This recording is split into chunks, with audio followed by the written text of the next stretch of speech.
भटक्या श्वानांबाबत सुप्रीम कोर्टानं निर्णय दिला। सुप्रीम कोर्टाकडून सर्वच राज्यांना आता नोटीस बजावण्यात आली आहे। निवारा केंद्रातील सर्व कुत्र्यांना सोडणार निर्णय फक्त दिल्लीसाठी नाही तर सगळ्याच राज्यांना लागू होणार असल्याचं सुप्रीम कोर्टाने म्हटलंय।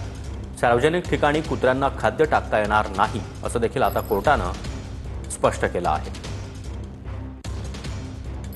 त्यांनी काय सांगितलेलं आहे की ज्या कुत्र्यांना इंपाउंड केलं आहे दिल्लीत म्युनिसिपल कॉर्पोरेशननी किंवा एनडीएमसीनी त्यांना स्टेरिलाइज करून त्यांची नसबंदी करून आणि त्यांना जंताचं औषध देऊन परत रस्त्यावर ठेवण्यात यावं, जिथून त्यांना उचललं होतं ज्या वॉर्डातून किंवा रस्त्यातून। जर कोणी त्यांच्या तिथे फीडिंग पॉइंट केले जातील म्युनिसिपालिटीतर्फे, तिथंच त्यांना जेवण देण्यात येईल। जर कुठल्या श्वानप्रेमींनी त्यांना कुठेही रस्त्यावर जेवण ठेवलं तर त्यांच्यावर गुन्हा दाखल होईल।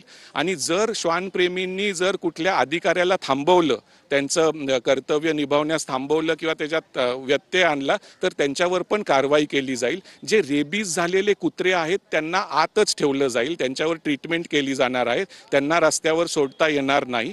कॅमेरा पर्सन राकेश कुमार समी, प्रमोद जगताप, TV9।